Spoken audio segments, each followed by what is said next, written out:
اور وہ وقت یاد کرو جب آپ کے رب نے فرشتوں سے فرمایا کہ میں ضرور بناؤں گا زمین میں ایک نائب۔ فرشتے کہنے لگے، کیا آپ زمین میں ایسے لوگوں کو پیدا کریں گے جو فساد کریں گے، خون ریزیاں کریں گے، اور ہم آپ کی برابر تسبیح کرتے رہتے ہیں، الحمدللہ، اور تقدیس کرتے رہتے ہیں۔ اللہ تعالیٰ نے ارشاد فرمایا، میں جانتا ہوں اس بات کو جس کو تم نہیں جانتے، اور اللہ تعالیٰ نے حضرت آدم علیہ السلام کو سب چیزوں کا علم دے دیا۔ پھر وہ چیزیں فرشتوں کے روبرو کر دی، پھر فرمایا، مجھے بتلاؤ ان چیزوں کے نام اگر تم سچے ہو۔ فرشتوں نے عرض کیا، آپ تو پاک ہیں، ہم کو ہی علم نہیں مگر وہی جو کچھ ہم آپ کو نے ہمیں علم دیا ہے، بے شک آپ بڑے علم اور حکمت والے ہیں۔ حق تعالیٰ نے ارشاد فرمایا، اے آدم، ان کو ان چیزوں کے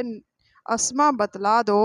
جب آدم علیہ السلام نے ان کو ان چیزوں کے نام بتائے تو حق تعالیٰ نے فرمایا، دیکھو میں تم سے کہتا نہ تھا کہ بے شک میں زمین اور آسمان کی تمام پوشیدہ چیزیں جانتا ہوں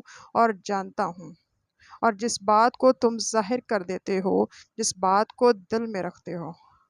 اور جس وقت حکم دیا ہم نے فرشتوں کو اور جنوں کو بھی کہ سجدے میں گر جاؤ، آدم علیہ السلام کے سامنے سب سجدے میں گر گئے مگر ابلیس نے ان کا کہنا نہ مانا اور غرور میں آ گیا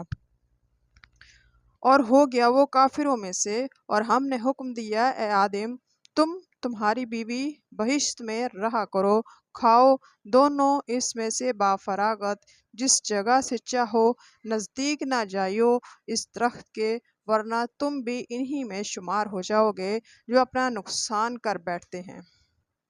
پھر لغزش دے دی آدم اور حوا کو شیطان نے اس درخت کی طرف سے بس جانے کی، تو ان کو اس ایٹ سے جس میں سے وہ تھے، اور ہم نے کہا نیچے اترو، تم میں سے بعضوں کے دشمن رہیں گے اور تم کو زمین پر